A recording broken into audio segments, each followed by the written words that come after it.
Do you want to become a better decision maker, problem solver, and goal setter? Because that is what I'll be sharing with you today, and it all centers around mindfulness. Now, mindfulness has been on the uptrend for a while now. For those that are not entirely familiar with what exactly it means, here's a definition. Mindfulness is paying active attention to both what is inside and outside of yourself.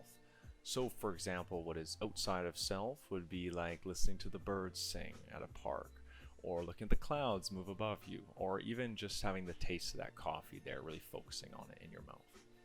Now, what is focused on the inside, on the other hand, would be like paying attention to the sensation of your breath as your chest rises and falls, or even how it might feel in your belly, or even just the sensation of the pressure of the seat that you're sitting on, or the gravity's effects on your body. For the sake of brevity, though, I won't go into all that with you now. If you're interested in sources or digging further into this, feel free to shoot me a message or simply comment below. The psychological literature, though, on what makes people actually apply change to their life is quite clear. So information transmission, like me just saying to you what to do, is not enough. What people actually require is some sense of understanding with what is being suggested. Now, you have many networks in your brain, but today we're just covering three, which are the default mode network, the salience network, and the central executive network. Now, the default mode network is what is active when we're doing nothing. It is our default mode. It is on when your mind is wandering in the shower, or when you get distracted at work, and even is active when you are asleep. So it is responsible for associative thinking, which is your brain's ability to innovatively connect separate concepts in your mind to generate new breakthrough ideas. It helps you solve those nagging problems in the back of your mind that you haven't quite figured out a solution to yet, but you're thinking you'll get to eventually. And it is also responsible for what cognitive neuroscientists call autobiographical planning, which is your brain's ability to reflect on your life, take note of your accomplishments, create a personal narrative, set goals, and then create plans to make steps to achieving those goals. And in other words, it is planning for the future by reflecting on your past, which makes a lot of sense if you think about it, because how are you supposed to create a good plan if you don't really know what it is you're capable of taking on? The central executive network is responsible for decision making and problem solving. And it is what is active when you're trying to make a tough decision for something at work, or when figuring out how to write that perfect headline here on LinkedIn, or even just when you're trying to decide what color shirt to wear in the morning. This network helps you move past obstacles while in pursuit of goals, both big and small. Last but definitely not least, we have the salience network. It is the mediator for the relationship between the default mode and central executive networks. It decides on the balance of control between these two.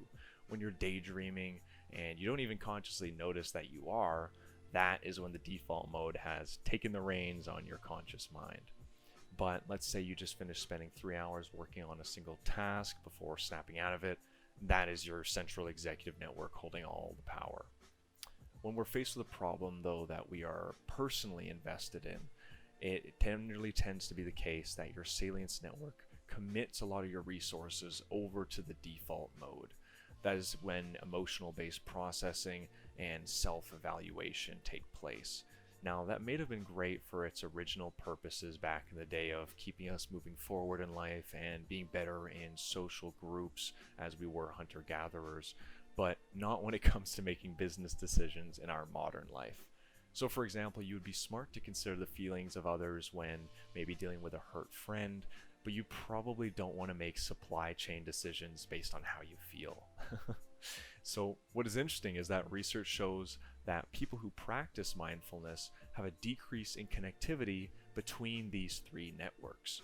And when it comes to our brains, a decrease in connectivity isn't actually always bad.